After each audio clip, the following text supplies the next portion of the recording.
Hello! As we plunge into the third week of October in 2017, it's time for another This Week at TEGG, brought to you by Steve Bowden, who will join us shortly, and by me, Ed Greenwood, the Ed in the Ed Greenwood group. So, hi there. We here at the Archmage's Tower are happy and relaxed after a great weekend of playing Folklore, the Affliction, with two of the master game designers of Greenbrier Games, who brought us copies of the game and played it with us, introducing us to it through the starting adventure in the rulebook. Julie Ahern and Walter Barber aren't just wonderful people, they're great game designers and ambassadors for the game. And we gave them a proper wizardly welcome. As in, the power went out in a fierce storm. We ate and drank tons. There was much hilarity and talk and gonzo hurling around of game ideas, and a tree fell across the driveway during that storm, trapping all of my guests, TEGG stalwarts and Greenbrier luminaries alike, here in my wizard's tower forever. However, not wanting to deprive gamers everywhere of the splendid and cool games Greenbrier is working on right now, I assented to playing lumberjack with an axe to cleave the tree from the driveway so they could escape.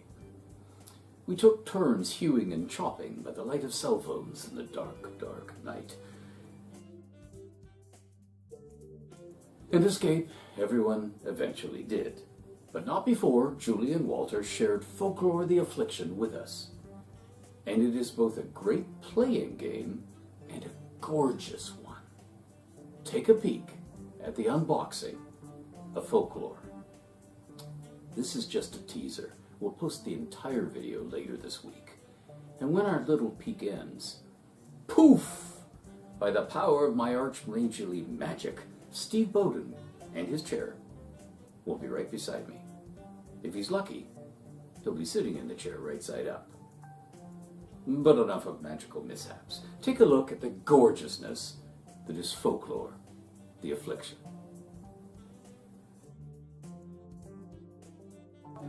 Oh, you're standing. Are we all standing? No, you don't have to stand. You guys made this thing. I am just overwhelmed and awed because it's like a box. At the Folklore Deluxe experience? Yeah. I'm going to gently. With the touch of a grand wizard. Well, I'm supposed to use my car keys, you know, the zzz, zzz. But I thought instead I'll use a sharp-bladed knife so I can damage everything inside in one. An elegant tool. A more civilized age. Then, after doing that, you just have the satisfaction of ripping it with your manly paws. This looks so beautiful. Ooh. So the main bracket of it is at the bottom. So, I'm like Christmas morning. I get to play with all the wrapping. All the wrapping. So exciting. Oh my goodness! It's like packs so nothing rattles and moves. Ooh. Minis. More minis. Damn great. Yeah, whoa! there are a lot. Ghost minis. Oh, the ghosts of everybody.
Beautiful, just beautiful. But now, onto the realms. As promised, here's the second reading from All Things Through the Bright Flames. My first Mert novel. Yes, your first Mert novel. From my Mert tale, All Things Through the Bright Flames.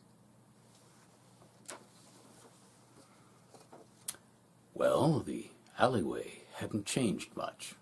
Good. Mert lurched off down it in search of some lamb and rice hot spice stew, with Tasselar pickles. There had to be some reward for coming to Ormpur, and his rumbling stomach was reminding him it was high time to claim it. Yes, the city was very much the same as it had been when last he saw it. The same ornamental spires, domed roofs for the wealthy and steep tiles for everyone else, arched windows with hanging curtains gathered to one side with gilded cords, the same wind-up cog and drum fans, and of course the hanging from ceiling chains, everything.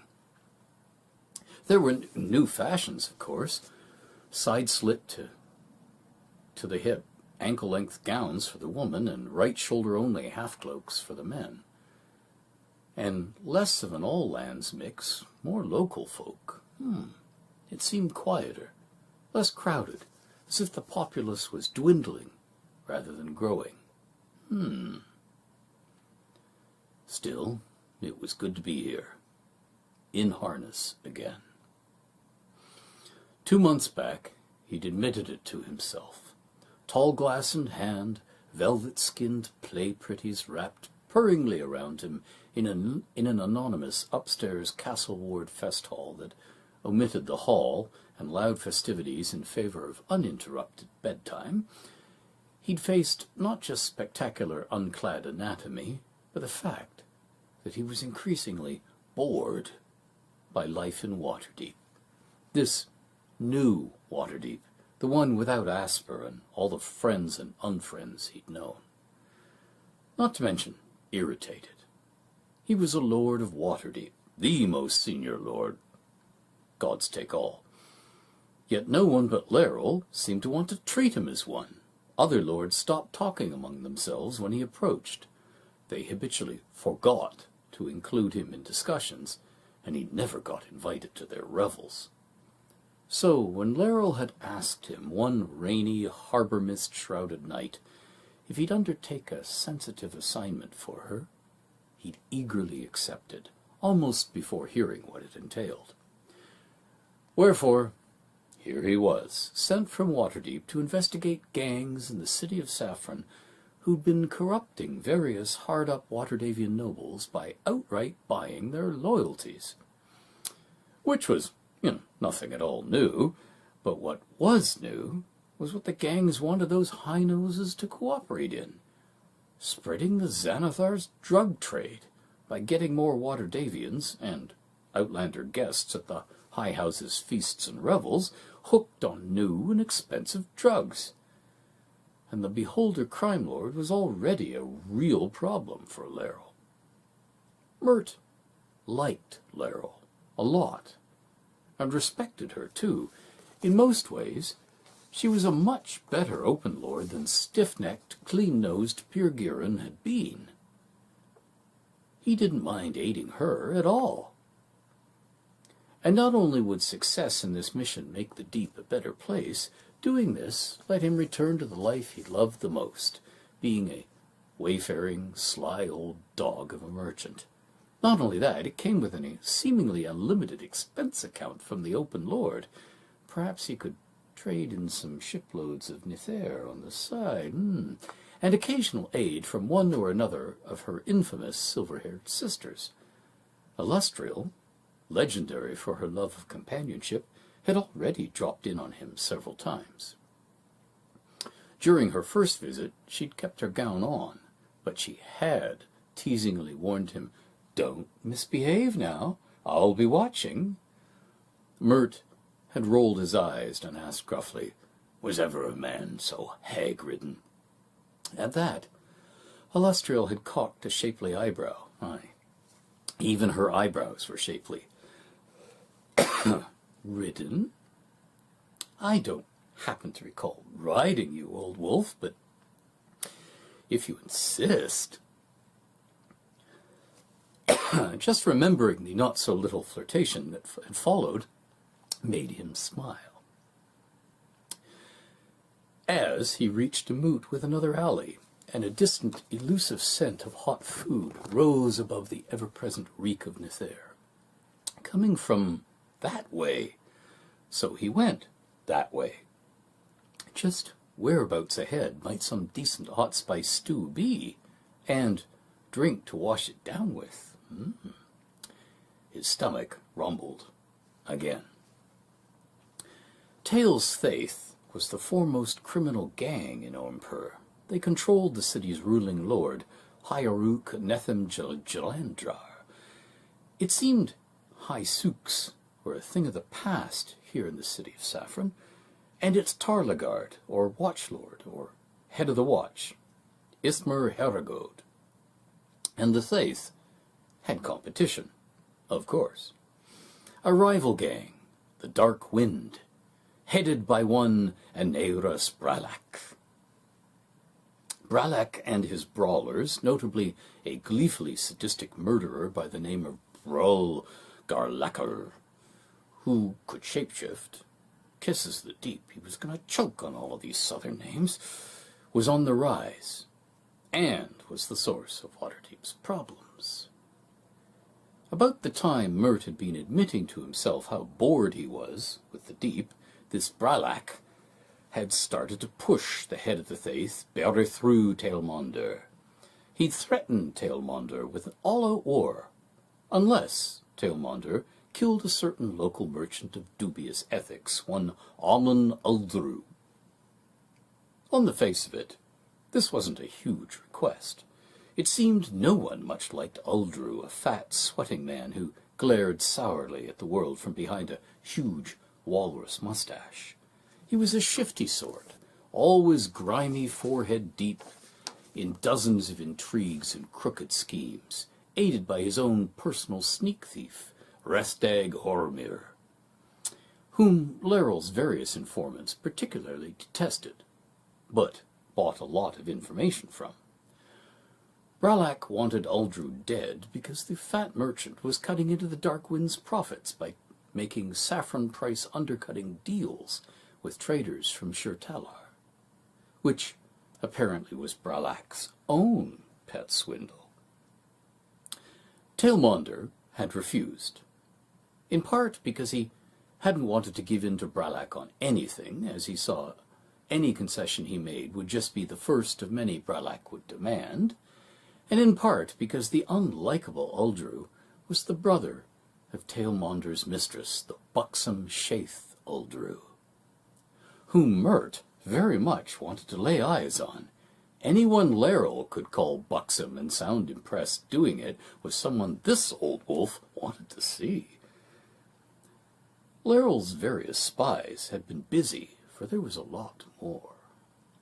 It seemed Tailmonder had until recently enjoyed the services of a loyal second-in-command and chief advisor he'd once called the only man in the world I dare trust.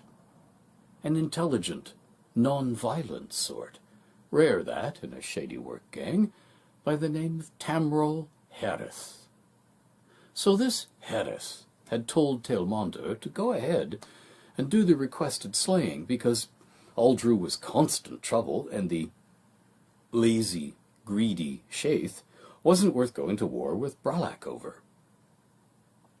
Evidently, one of Leryl's sources was skinny enough to fit under Ormpuran beds, because they'd reported that not only had Herath himself been sleeping with Shaith on the sly, but that their pillow talk had included her telling the gentle, sensitive Herath that her brother often forcibly took money from her, and repeatedly compelled her to participate in his more illicit activities, such as storing wares he'd stolen that the Watch were looking for. And she was more than sick of it, and him, and especially the beatings he often gave her. About then, Bralak decided to weaken Tailmonder and shake him into moving from obstinate to cooperative, So he let Tailmonder find out by roundabout means that Herath had been enjoying his mistress. Mert chuckled. All of this was better than a play. If you would like to know more about the Realms at TEGG, be sure to sign up below. And so Storytellings is all about the holiday called Firefrost this year, right? Yes, in the Firefall it is, that is. And woe betide anyone who dares violate the peace of that day. From what I've seen, it seems like something of a cross between Thanksgiving and Christmas. Right you are, yeah. That's good enough, yeah, as a description. Because of the tragedy that literally reshaped the Firefall and even gave the region its name, it is a reminder to be grateful, to be humble, and to be generous to those you love, because you just never know when you might lose them. But not everyone turns into a saint on this holiday, right? Of course not, particularly in Tantalus. Well, no violence is brooked on Firefrost. That doesn't mean the games within games stop. I know of one self-styled lord who was ruined by a gift. What kind of a gift? A necklace. A very special necklace. One that some say is cursed. Let me read you the provenance, and you can make up your own mind about that. So, here we go. The Tear of Vravr necklace. Made using Nornar silver, amber crystals, and coins. The centerpiece of the necklace is the beautifully polished Blusar chrysocolla, a modern piece believed to have been custom created in Earlspire some 200 years ago by the dwarven jewel clan Heldegor for the wizard Maianarnia Coppertress. It is there that this piece's tale of woe begins, as Coppertress disappeared shortly after the necklace's creation amid rumors of Hierophar abduction. Her home was found in ruins, and the necklace vanished with her. It re-emerged some 30 years later in Cordrove, where it was desperately fought over by several factions, the Cowled ones the most powerful among them. For a time, it was believed that they had triumphantly claimed the tear as their own. But if they did, it was lost to them, as the tear then surfaced in the Har some 50 years after its sighting in Cordrove. Its fate here is unclear, as none in the village reported to be its location survived an attack by unknown individuals. Again, the necklace went missing, only to show up again 40 years later, gracing the neck of Baroness Blackelm in the Firefall, who is thought not to have known the bloody lineage of the jewelry. The agents of the Hierophar quickly discovered it, and only the burned-out baronial seat of Blackhelm remains, rumored to be haunted by spirits and infested with mist-twisted. Attempts to claim this area by the lords of the Firefall have ever ended in disaster, and it has been uninhabited ever since. After that, the necklace is believed to have been in the custody of the Hierophar, and it's thought that he used it as a gift for whichever lover he currently favored. It wasn't until the last recipient of the necklace tried to flee from the Hierophar that the necklace's true powers were revealed to him. It provides arcane invisibility to those powerful enough to use magical spying, no matter the method or means. That lover's fate is unknown, but the tear was discovered in Tantalus some 80 years later and was acquired by the Nornar Mining Company. Yep, definitely sounds cursed and worthy of a story. Most definitely, but one that will have to wait for another day. We have so many other fish to fry. Fry in infernal flames perhaps, as in Elma? Yes, it's clever segue time, because it seems Ms. Freeman's letter, she sent in a new one. Yeah, she watched last week. Here we go. Dear Mr. Greenwood, I wanted to thank you for taking a chance by reading my letter and exposing the truth to the world. With you and your followers on my side, I truly believe that together we may have a chance of figuring out what's going on. To that end, I've included some of the strange events I've uncovered in my research. In Seattle, Washington, police were called to the scene of a disturbance early yesterday morning after residents reported they saw a man who was running around shooting fire. Locating the man, they approached him. While he did smell of smoke, there was no sign of a flamethrower or anything that could have been used to produce the flames reported. I find this suspicious since flamethrowers are difficult to control and almost impossible to hide.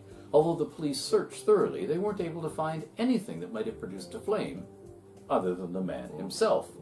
After extensive questioning, they were forced to let the man go with a warning, and that man has since vanished. In Orlando, Florida, a series of robberies have been reported, but local police are baffled by the complete lack in every case of any evidence of a break-in. Items taken include camping gear, food, high-end clothing, jewelry, magazines, and half a dozen laptop computers. In all cases, video surveillance has been jammed, but only on the cameras that might catch a glimpse of the perpetrator. No fingerprints or other forensic evidence has been left behind. While signal jammers that can block cameras are available, the interference pattern on the video seems to be unique. It looks almost like the body of the thief isn't solid. But that's impossible, right? Please tell me it isn't possible. Finally, in Columbus, Ohio, the DEA have been called in after a series of college students were admitted to the hospital after collapsing at a rave. All of the students were reported to have been approached by a man who was offering free samples of what he described as a high better than you've ever seen. The users were reported to have hallucinated, all of them describing smoke rising from their bodies to be drawn away. Police have been unable to locate the perpetrator. Similar cases have been reported in several college towns. Now, there are a lot of parents out there who are scared about this. They know that their kids might make bad decisions, but these don't seem to be just bad decisions, they seem to be deadly. I was able to get access to a snapshot of some of the victims as they were being taken to the ambulance. They looked used up, like a husk after all the juice has been drained away. Please, Mr. Greenwood, ask your friends and followers to continue looking out for strange occurrences. Together, we may have a chance. Thank you, Bev Freeman. Curiouser and curiouser. Indeed, there certainly seems to be much more lurking in the darkness than most of us have ever thought. Suspiciously, it does, however, tie very nicely into this week's giveaway. That's right. This week we have the tale of a daemon who does her utmost to make the best of a bad situation. And existing only as a head and a spine is pretty much a bad situation for anyone. And we also have the story of a human who hunts the daemons who hunt us. Eye of Glass by Marie Bellido, following a slight misfire with a prank on a cop involving herself as a dead body, Jada finds herself confined to a small room with only a TV for company. Relaxing will help her regenerate her mostly missing body, but that's entirely too boring for her liking.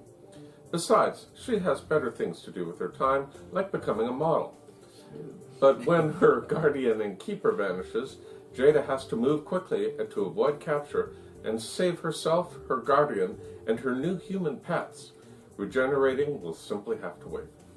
And Honey Boy's Hunt, also by Marie Bilodeau. Once a top soldier of Black Queen's army of hunters, Hun, also known as Honey Boy, hasn't reported to the Widow Web forum in weeks. During his last mission, he let 2 friends die, and consolidating loss and victory is proving difficult. He needs a break, to eat ice cream and remember what it was like to be human, to remember who he'd been before becoming one of Black Queen's elite hunters.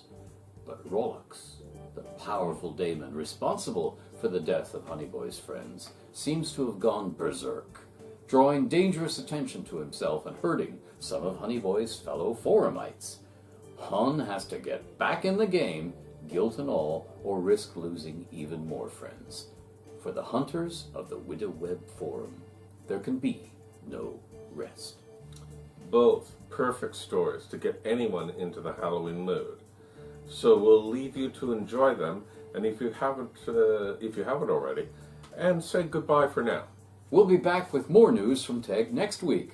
So long!